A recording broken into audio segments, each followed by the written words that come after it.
Deus tem trabalhado muito na minha vida, como Deus é maravilhoso. Eu tô indo agora, hoje, e final de semana sem telefone, porque eu tenho um encontro marcado com o Pai. Retiro espiritual, Manaim, aonde eu, me converti, me reconciliei com Jesus Cristo e tenho vivido esse propósito de renúncia. E digo para vocês, em todos os aspectos da minha vida. Quando eu digo todos, é todos. E voltei para o segundo Retiro Manaim. E eu tenho certeza que Deus vai fazer maravilhas. E eu vou voltar mais forte.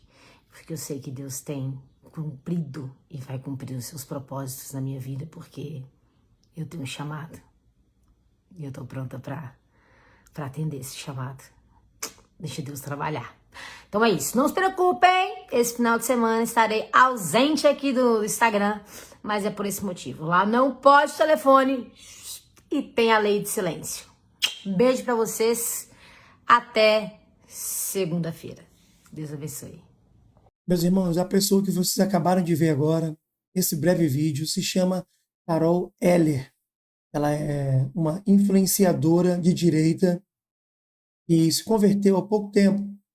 E ela era bem conhecida, tá, no meio dos políticos. Inclusive, vocês estão acompanhando as imagens aí dos políticos que ela conhecia. E ela estava sempre no meio deles. Ela era muito ativa no meio político, né? Era uma ativista mesmo, sabe? De direita, que lutava por algumas pautas.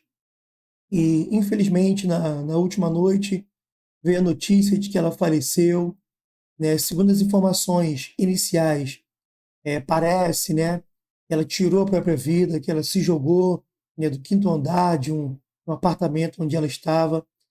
É sempre muito triste a gente dar notícias de mortes, né, ou de notícias de pessoas que tiram a sua própria vida.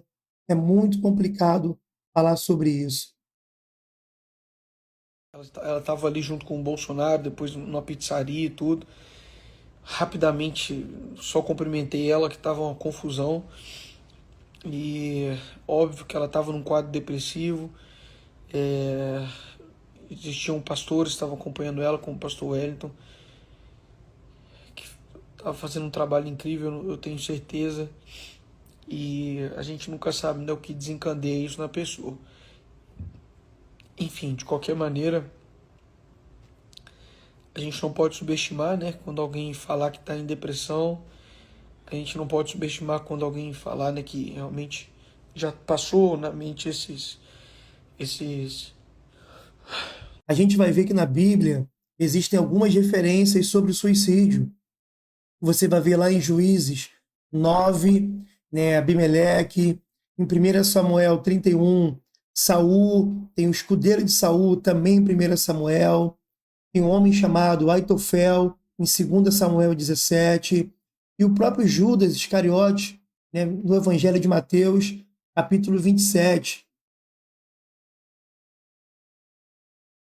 Mas eu não quero que a gente se prenda a falar sobre o suicídio, a falar sobre as pessoas que conseguem, né, ali tirar sua própria vida no momento de desespero, no momento de dificuldade. Não quero que a gente se prenda nesse vídeo a falar especificamente sobre isso. Se essas pessoas vão ser salvas, se essas pessoas não são salvas. Eu quero que a gente pare para analisar o que leva uma pessoa a esse ponto, a esse extremo, né? A gente tem certeza absoluta que, né, pessoas estavam acompanhando a Carol no processo dela. E como eu disse, ela se converteu há pouco tempo e ela estava passando por um momento de dificuldade, uma luta interior, né? Ali ela tinha algumas práticas quando ela vivia no mundo e após ela se converter, ela se tornou uma nova criatura. Mas ainda tinham coisas dentro dela que precisavam ser vencidas, né? Batalhas diárias que ela encarava, que ela travava, e que eu imagino que seja muito difícil, irmãos. Eu imagino que a dificuldade era muito grande, né? Inclusive, eu quero trazer para vocês aqui o comentário de um jornalista. Eu admiro muito esse jornalista, tá? Admiro porque eu acho que ele tem posicionamentos firmes, Eu acho que ele tem palavras diretas, palavras bem colocadas, ele é muito bem articulado, tudo que ele se propõe a falar, ele fala muito bem, com muito cuidado, mas eu não acho que ele foi feliz nas colocações dele. Eu vou abrir aqui no meu telefone, tá? O comentário que ele fez e vou compartilhar com vocês aqui. Ele escreveu assim, tá? Ó, sei que muitos vão me atirar pedras em razão do que vou afirmar. Não estou atirando pedras. Só não concordo, tá? De fato, com o que você escreveu, tá? Mas a opinião dele eu respeito. Mas é na condição de homossexual convicto e, ao mesmo tempo, entusiasta do cristianismo e profundo conhecedor do bem que a obra cristã legou à humanidade, que devo dizer, aí vai entrar a fala dele. O suicídio de Carol Heller decorreu do seu ingresso em processo de reorientação sexual e a incentivou, não tem culpa no sentido jurídico, mas se tiver Cristo no coração, deve parar de refletir diante da tragédia anunciada. Não se muda a essência de alguém. Não existe um pavive heterossexual, amigos. E só o acolhimento fraterno serve a um cristão. Não existe evidência científica na reorientação sexual. A Associação Americana de Psicologia analisou todos os estudos sobre o tema e não achou em nenhum qualquer prova de eficácia. Por outro lado, um estudo com 176 pessoas apontou que 155 passaram ao quê? A sofrer de danos psicológicos severos. Sensação de inadequação e o fracasso agrava a depressão, o abuso de substâncias e as tentativas de suicídio. Cristãos, acolham, mas não crucifiquem filhos de Deus. Não deixem Cristo ter morrido em vão. Nunca estimulem esse calvário. Irmãos, o que ele está querendo dizer com isso? E quem estava acompanhando a Carol, de uma certa forma, né, fez uma pressão psicológica nela para que ela deixasse a prática da homossexualidade. Bom, eu entendi isso que ele quis dizer. É como se ele estivesse culpando os pastores, os líderes, né, as pessoas que acompanharam a Carol no processo dela de libertação mesmo, da prática do homossexualismo ou da prática do que ela vivia no mundo. Irmãos, a gente precisa entender que pessoas que estão participando desse processo e saem do mundo e vêm para dentro da igreja, elas precisam ser cuidadas, sim, mas não somos nós que convencemos essas pessoas a deixar a prática do pecado. A gente aprende na própria palavra de Deus que quem convence o pecador do pecado não somos nós. E eu posso afirmar para vocês, na própria palavra de Deus, Evangelho de João, capítulo 16, versículos 7 ao 11, que vai dizer: mas eu afirmo que é para o bem de vocês que eu vou. Se eu não for, o conselheiro não virá para vocês, mas se eu for, eu o enviarei. Quando ele vier, convencerá o mundo do pecado, da justiça e do juízo. Do pecado, porque os homens não creem em mim. Da justiça, porque vou para o Pai, e vocês não me verão mais. E do juízo, porque o príncipe deste mundo já está condenado. Então você vê que a própria palavra de Deus está afirmando para mim e para você: não somos nós que convencemos ninguém do pecado, da sua prática, do juízo ou de qualquer coisa que seja. É a própria palavra de Deus. Então é muito injusto uma pessoa pública como o Pavinato, uma pessoa respeitada, um grande jornalista como ele é, fazer uma publicação como essa e apontar, né, como os líderes evangélicos, pastores, mais propriamente dito, né, como os grandes responsáveis por isso que aconteceu.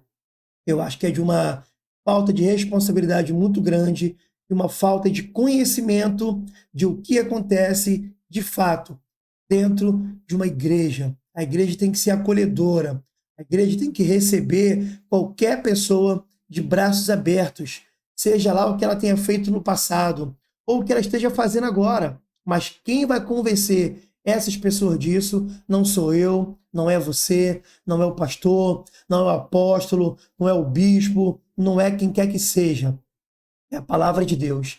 Ela que vai convencer, né, as pessoas daquilo que elas precisam ser convencidas. Amém? Que isso fique bem claro. Bom, irmãos, dito isso, tem pessoas perto de você que estão sofrendo como essa moça estava sofrendo.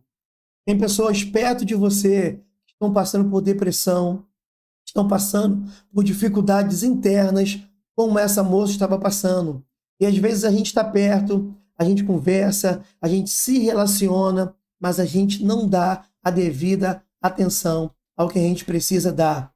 A gente não atenta para alguns detalhes, para algumas coisas que essas pessoas deixam soltar, né, que elas soltam, e às vezes a gente deixa passar desapercebido. Então, o tema desse vídeo de hoje, o assunto principal desse vídeo de hoje é a gente parar para pensar no que nós podemos nos ajudar. Porque a depressão é uma coisa muito séria. Depressão é uma coisa que atinge muitas pessoas, Brasil afora, mundo afora, e é uma doença silenciosa. É uma doença que as pessoas, eu não sei nem se é o certo dizer que é uma doença. Vamos pensar que é uma condição, né? Que é uma pessoa que está nessa condição hoje, mas que ela pode ser tratada, ela precisa ser tratada, ela precisa ser acompanhada para que ela possa sair desse quadro, né? Estar melhor, estar com a sua mente melhor, estar com o seu coração melhor. E nós precisamos abrir os nossos olhos para poder pescar essas coisas, meus irmãos. Porque é muito triste isso que aconteceu com a Carol. Muito triste. E vamos falar que a realidade, para chegar ao ponto que chegou, dela ter a coragem de tirar a própria vida dela, o negócio estava sério. O negócio estava complicado, meus irmãos. E pode ter alguém perto de você passando pela mesma coisa. Então que você possa abrir os seus olhos, orar pelos seus irmãos, orar pela sua família, orar por aquela pessoa que você acha que está passando por isso, e orar por aquela pessoa que você sabe que está passando por isso. Meus irmãos, vamos atentar para isso, meus irmãos. Tem muita gente no nosso meio, tem muita gente perto de você, passando por situações que são silenciosas, e só elas e Deus sabem disso, mas nós precisamos estar atentos para poder apoiar essas pessoas, para poder dar o suporte necessário para essas pessoas. E eu quero, inclusive, compartilhar com vocês mais uma palavra. Aqui, ó, 1 João, capítulo 3, versículo 17 e 18. Ora, aquele que possuir recursos deste mundo e vir a seu irmão padecer necessidade e fechar-lhe o seu coração, como pode permanecer nele o amor de Deus? Filhinhos, não amemos de palavra, nem de língua, mas de fato e de verdade. Amem os seus irmãos, amem o seu próximo, ame a sua família, ame o teu pastor, ame o teu líder, ame o teu desconhecido.